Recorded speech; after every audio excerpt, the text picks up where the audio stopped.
একটা নির্লজ্জ মহিলা যখন তার বডি ফিটনেসকে মানুষের সামনে প্রদর্শন করে যখন খবর পড়ে, একটা মানুষ এশার সালাদ শেষ করে কিভাবে মাথায় টুপি দিয়ে সালাদ পড়ার পরে ওই পতিতালয়ের রং মাখানো মেয়ের দিকে তাকিয়ে খবর দেখতে পারে। আপনি খবর শুনেন, আমি আপনাকে নিষেধ করছি না, আপনি খবর শুনেন, খবর শুনতে হবে, দেশের খবর রাখতে হবে, এটা আপনার নাগরিক হিসেবে দায়িত্ব। কিন্তু আপনি কি তাকিয়ে খবর দেখবেন?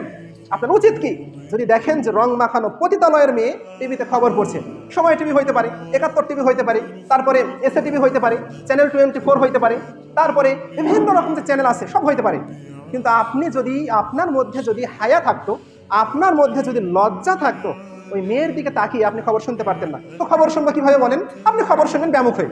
খবর হচ্ছে কানটা শুধু কি টিভির মাইকের সামনে রেখে আপনি খবর শুনছেন, কিন্তু ওই মেয়ের দিকে প্রথম দৃষ্টি দেওয়ার পরে যদি দ্বিতীয় দৃষ্টি আপনি দেন, আল্লাহ রাসূল বলছে আপনি জেনাকারী। আপনি ওই মেয়ের সাথে যদিও জেনা করেননি, ওকে সামনাসামনিও কোনোদিন দেখেননি, কিন্তু প্রথম দৃষ্টি ক্ষমা হবে, আর দ্বিতীয় দৃষ্টি আপনার জন্য জেনার গুনাহ লেখা হবে আপনার আমলনামায়। আমি জাস্ট সকল মানুষের উদ্দেশ্যে এতটুকু বলছি যে রাসূল সাল্লাল্লাহু আলাইহি ওয়াসাল্লাম কিন্তু বলেননি যে আমাদের ধর্মের বিশেষ চরিত্র হচ্ছে কি 5 ওয়াক্ত সালাত। আল্লাহ রাসূল কিন্তু এটা বলেননি যে আমাদের ধর্মের বিশেষ চরিত্র হচ্ছে যাকাত দেওয়া, আমাদের ধর্মের বিশেষ চরিত্র হচ্ছে হজ করা। আল্লাহ রাসূল এটা বলেননি।